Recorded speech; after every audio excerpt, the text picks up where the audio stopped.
हाँ, good afternoon, my dear students and friends. My name is Ramavatar. I belong to Jaipur.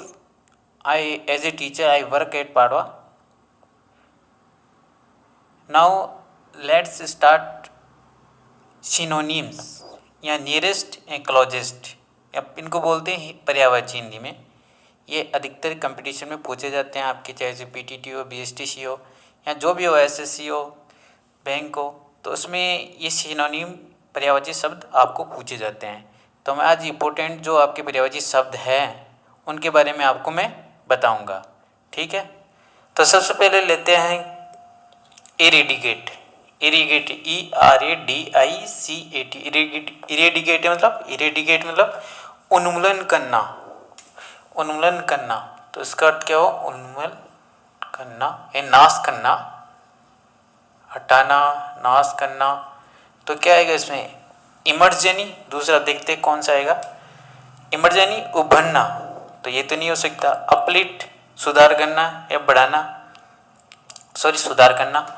Increase यानी बढ़ाना, तो ये भी नहीं हो सकता। रिमूव यानी हटाना, तो इसके एग्जिट ये बैठ रहा है, तो ये इसका सिनोनिम हो गया। ठीक है, तो ये इसका सिनोनिम हो गया। बाकी इसके अपोजिट लग रहे हैं, जैसे ये उन्मूलन करना, इंक्रीज यानी बढ़ाना। फिर अगला देखते हैं एबडन। एबडन यानी त्याग करना,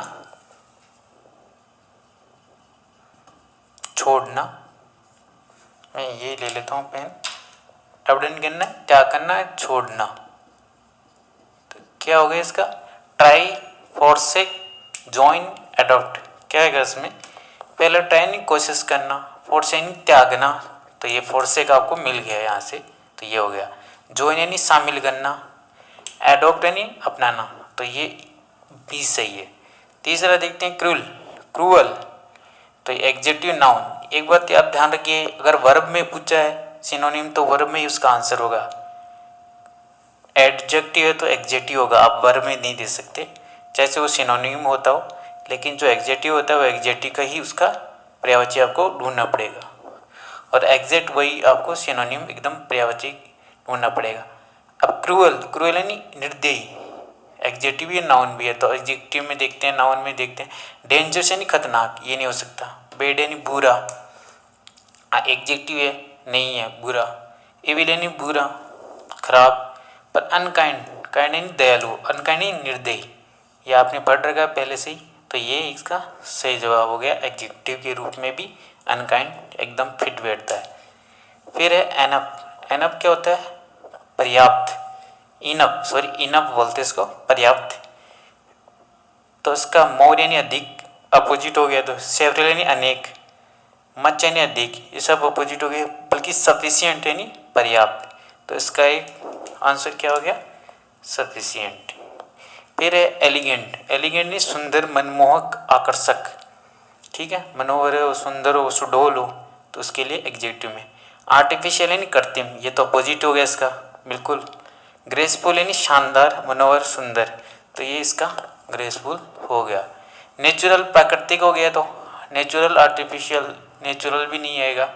ऑर्नामेंटल यानी सजावटी, एक तरह से सजावटना, तो ये तो नहीं होगा इसका। फिर है प्रेडिक्ट। प्रेडिक्ट यानी भविष्यवाणी करना, भविष्यवाणी करना। मैं लिख देता हूँ, भविष्यवाणी करना। एलिगेंट यानी सुंदर, मनोहर, जो भी हो। ठीक है, इनफ यानी पर्याप्त, ये क्या है? भविष्यवाणी करना। तो कोई भी ये वर्ब है, ठीक है, तो इसका पहले है एक्सप्लेन यानी व्याख्या करना, नहीं है। फोरटेलिंग भविष्यवाणी बताना, ये है। Predict to something, to tell something about future, तो फोरटेल। असर्टेन दृढ़तापूर्वक कुछ कहना, ये भी नहीं हो सकता। दृढ़तापूर्वक कहना मतलब कोई भविष्य नहीं, वर्तमान में भी कोई कह सकता है, लेकिन फ्यूचर में प्रेडिक्ट की जाती है, तो ये असर्ट नहीं हो सकता, ध्यान रखना। ये ऑब्जर्व यानी निरीक्षण करना, तो आपका आंसर क्या है? बी। अगला देखिए डिलीजेंट। डिलीजेंट यानी मेहनती, उद्यमी, मेहनती, उद्यमी। ठीक है, ठीक है, परिश्रमी। अगला है इसका मॉडेस्ट यानी विनम्र, ये नहीं हो सकता। एनर्जेटिक उत्साही होता है, कर्मठ भी हो सकता है, उत्साही होता है इसका अर्थ। फिर है इंटेलिजेंट यानी बुद्धिमान। डी है इंडस्ट्रीज, इंडस्ट्रीज इसका होता है मेहनती, तो आपका आंसर क्या हो गया डी। फिर है एब्रप्ट, एब्रप्ट यानी अचानक, ये एकाएक, अचानक एकाएक, तो इसका क्या हो गया सडन, ये हो गया पहले, ये सडन यानी एकाएक अचानक। कैपेबल नहीं समर्थ, ये भी नहीं है। एडमिटेंस स्वीकार करना, प्रेजेंट प्रशंसा करना, ये वर्ब में है। फिर ये प्रूडेंट, प्रूडेंट यानी विवेकी, बुद्धिमान, विवेकी बोल सकते हो या बुद्धिमान बोल सकते हो आप। तो इसका क्या है कॉशस, कॉशस यानी सतर्क, ये भी नहीं है। सतर्क का मतलब ये थोड़ी विवेकी बुद्धिमानी हो सकता है। चौकस, ऑनेस्ट, विनम्र, वाइज यानी बुद्धिमान, ये इसका आंसर हो गया ये विनम्र। पोलाइट यानी विनम्र, ठीक है। हाँ पोलाइट का देखो यहाँ पर सिनोनिम मिल गया मॉडेस्ट, मॉडेस्ट को होता है पोलाइट। इसमें बहुत सारे आपको मिल जाएंगे, नेचुरल, ऑर्नामेंटल सजावट, और नेचुरल यानी प्राकृतिक आर्ट, ठीक है। सॉरी इसका ऑर्नामेंटल का आर्टिफिशियल, इसका तरह सिनोनिम आपको बहुत सारे यहाँ पर मिल जाएंगे। अब देखते हैं अगला,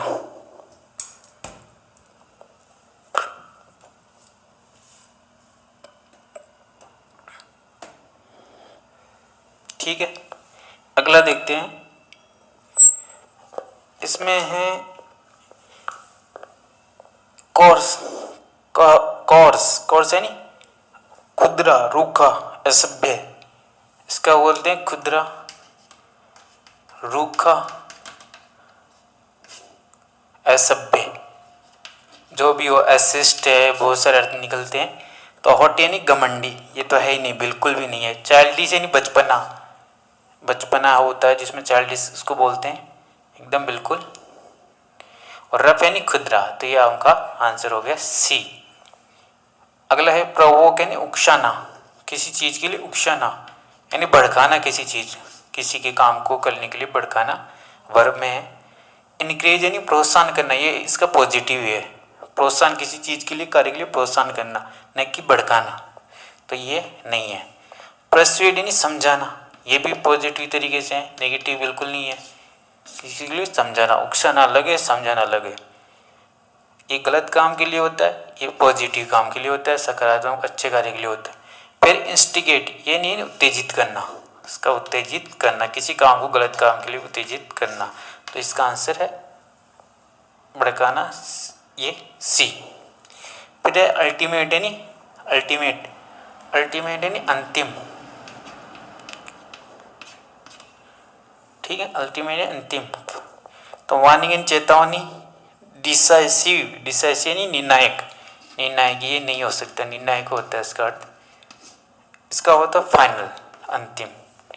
फिर अगला देखते हैं डेडली यानी भयानक, प्राण यानी प्राणलेव, ऐसे भयानक एकदम, प्राणनाशक बोल सकते हैं इसको, डेडली यानी प्राणनाशक, जो प्राणों का अंत कर सकता है, डेडली उसको बोलते हैं प्राणनाशक। तो इसी का सिनोनिम है फैटल, फैटल, फैटल यानी प्राणनाशक, जानलेवा, इसका अर्थ है जानलेवा, तो ये इसका है। आगे डेंजर यानी खतरनाक नहीं है, डेथ यानी मृत्यु, ये भी नहीं है, खतरनाक है पर जानलेवा नहीं है, जानलेवा के लिए फैटल बोलते हैं। अगला देखिए अहीड, अहीड यानी आगे की ओर, एडवर्ब है, आगे की ओर। तो आगे की ओर के लिए क्या होता है, बिहाइंड यानी पीछे, उल्टा हो गया, अपोजिट हो गया।